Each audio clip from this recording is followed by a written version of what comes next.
Welcome back again to The Paper Pursuer. Continuing on with show notes for show 1185.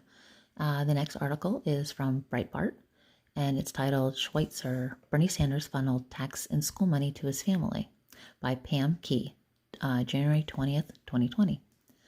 During Monday's broadcast of Sean Hannity's nationally syndicated radio show, senior contributor to Breitbart News, Peter Schweizer, explained how 2020 Democratic presidential candidate Bernie Sanders, independent from Vermont, funneled what he deemed to be taxpayer money and school money to members of his family.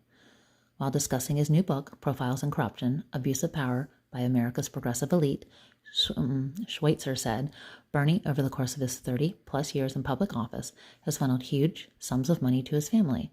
That includes hiring family members even when it was not justified in the Burlington city governments.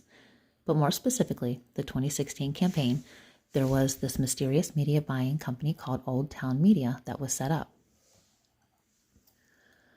They funneled $83 million through this media buying company, which was located in a house on a cul-de-sac in suburban Virginia, he continued. Had no website, had no presence whatsoever. The company was run by two of Bernie Sanders' wife's friends. When she was asked about her connection or relationship to that firm, she hung up on a local Vermont reporter.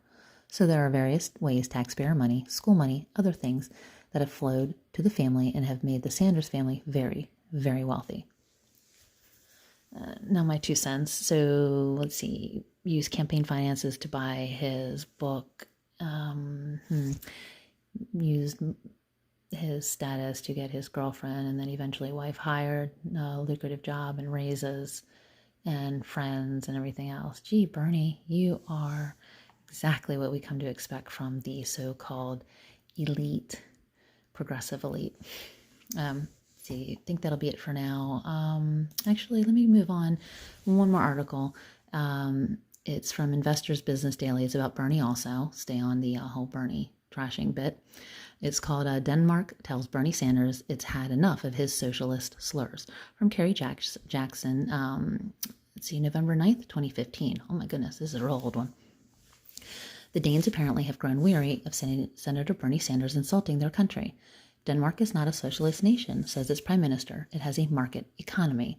Sanders, the Democratic presidential candidate who calls himself a socialist, has used Denmark as the example of the socialist utopia he wants to create in America.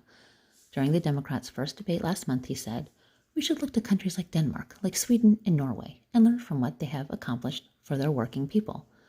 While appearing in New Hampshire in September, Sanders said that he had talked to a guy from Denmark who told him that in Denmark, it is very hard to become rich, and to become very, very rich, but it's pretty hard to be very, very poor. And that makes a lot of sense to me. So because something makes sense to him, he has the right to force that system on people who don't want it. Isn't that what he's saying? But we digress. This is about Danes being offended by Sanders using the word socialist to describe their form of government.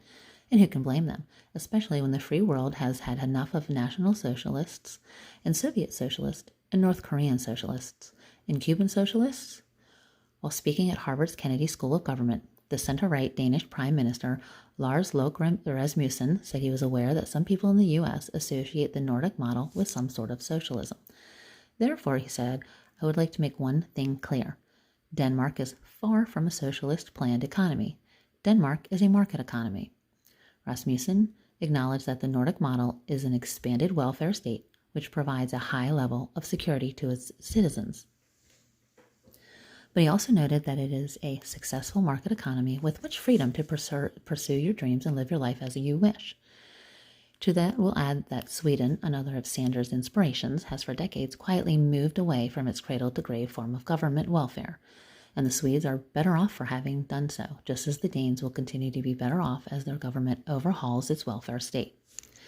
If Sanders is going to continue to use these nations to guide his governing philosophy, he should base his policy positions on what they really are, not what he thinks they are or wants them to be. These countries have learned a harsh lesson. They don't deserve to be burned again. And I kind of chuckled because it's spelled B-E-R-N-E-D. Cute. Very cute, Kerry. Okay, thanks guys for listening, and that'll be it for today. Episode 1185 show notes. Thanks.